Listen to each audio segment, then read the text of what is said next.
ये एक पुराने ज़माने की बात है। एक छोटे से गांव में अब्दुल रहमान नाम का एक गरीब लेकिन नेक इंसान रहता था। उसके पास दौलत नहीं थी, मगर उसके दिल में अल्लाह पर पूरा यकीन था। अब्दुल रहमान अपनी छोटी सी झोपड़ी में अपनी बीवी फातिमा और बेटे यूसुफ के साथ रहता था। घर में गरीबी थी, लेकिन साथ ही सब्र और सुकून भी था। अब्दुल रहमान रोज़ मेहनत मजदूरी करता, कभी खेतों में काम करता तो कभी भारी बोझ उठाता। उसके हाथ थक जाते थे, मगर उसका दिल कभी हार नहीं मानता था।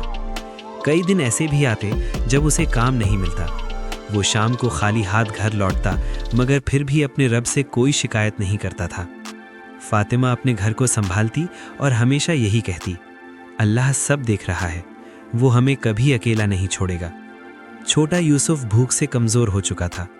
उसकी मासूम आंखें अपने अब्बा को देखती, जैसे चुपचाप पूछ रही हों, क्या आज खाना मिलेगा? अब्दुल रहमान अपने बेटे को सीने से लगा लेता है। उसकी आंखों में आंसू होते हैं, मगर जुबान पर सिर्फ एक ही बात होती है, बेटा, अल्लाह काफ़ी है। फिर पूरे गांव में अकाल पड़ गया। खेत सूख गए, गलियां वीरान हो गईं और हर तरफ मायूसी फैल गई।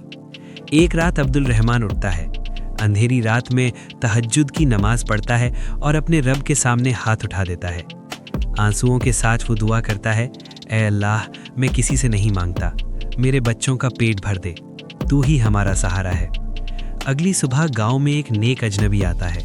उसके चेहरे पर नूर होता है और आंखों में रहम। वो गांव वालों से कहता है, मैं अल्लाह की राह में गरीबों की मदद करना चाहता हूँ। किसी ने उसे अब्दुल रहमान की झोपड़ी का पता दिया। वो खुद चलकर उसके दरवाजे पर पहुंचता है। वो परिवार को राशन, कपड़े और पैसे देता है।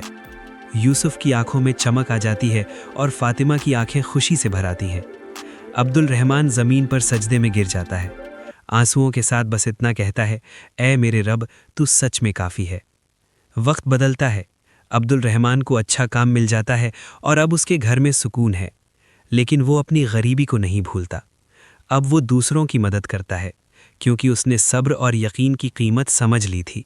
याद रखो, जो अल्लाह पर भरोसा करता है, अल्लाह उसके लिए रास्ते खोल देता है। अल्लाह